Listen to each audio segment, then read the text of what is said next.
Hola from my sunny terrace. I'm Monica and we'll be talking about different ways of propagating an English ivy plant.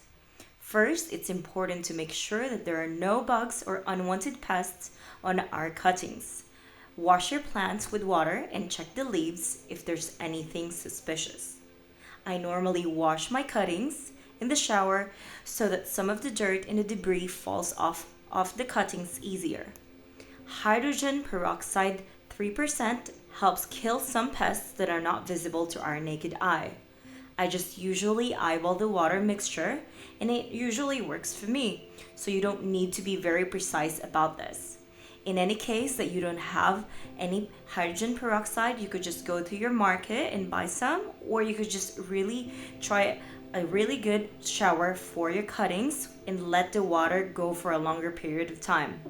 When you have your mixture, you can leave the cuttings for 5 minutes or so and wash them thoroughly again with water.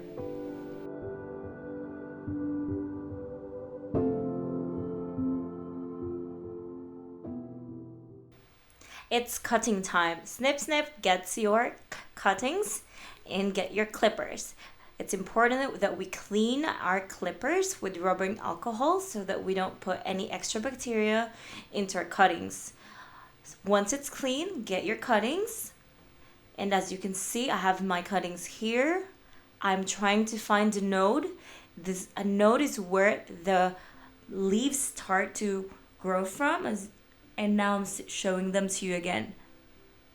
You can see in the stems that there's this bump that you can start to count 2 centimeters off of it and cut. You cut again on the lower part and keep continuing on cutting.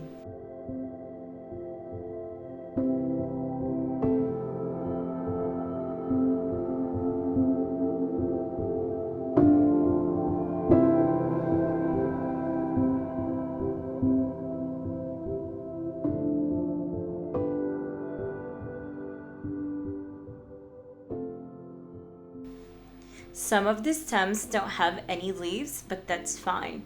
You could also use other kind of scissors, which is better for you, whatever you have, and continue on cutting. You could cut 2 centimeters or so from each node, same as before, even though there's no leaves. You can also cut off some of the leaves and we can try to propagate them with sphagnum moss or perlite, whatever you have at home. I usually use perlite, which I soak off. I will show to you later on.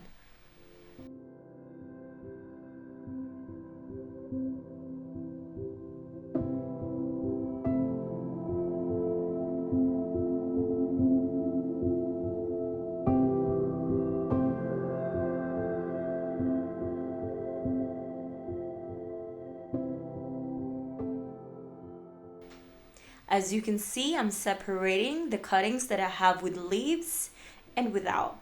As long as you have a node, there's a possibility that they might still grow. So I got my bottle, put some water in my bottle. I have a little bit of rocks that illuminate in the night. You don't have to have it. It's just that I like that there's some colors in my bottle, but normal water is what you need. You take your cuttings with the leaves and try to put the lower part of the node into the water. You don't need to completely submerge the complete cutting. As long as the node where you see the little leggy parts are touching the water, you're fine.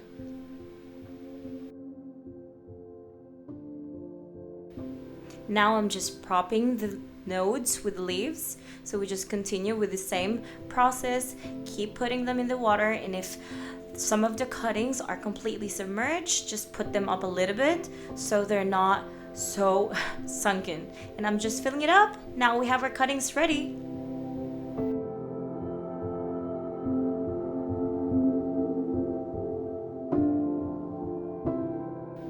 Now it's time for our second way of propagating. Now I'm taking the cuttings without any leaves. I just take them and have a plastic box and some perlite. So I'm gonna open the perlite. You could buy this in your local plant shop or your plant nursery and put them up in a plastic box. I'm using a recycled plastic box that I got from my Chinese store.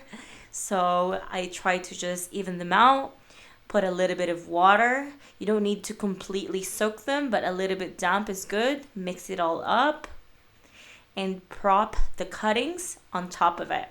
As you can see, I'm trying to find where the node is and try to have that in contact with the damp perlite. It will make sure that the cutting will get a bit more moisture and maybe your plant will grow. All we need now is just to cover this and create a little greenhouse for extra humidity. We just need to wait a few more weeks. It could be months, but we'll see how it goes.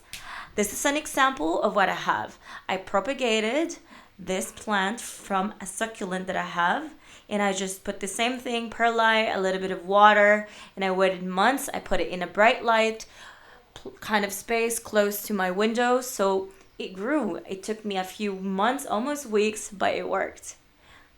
Here you can see some of my cuttings. This is some pothos, and I can already see some of the roots coming out. It's important to be patient and wait for your plant to get some time and transcend into the water. Here you go. Here is some of my plant propagation. Put it by the window, get some sunlight, and give it some time to rest.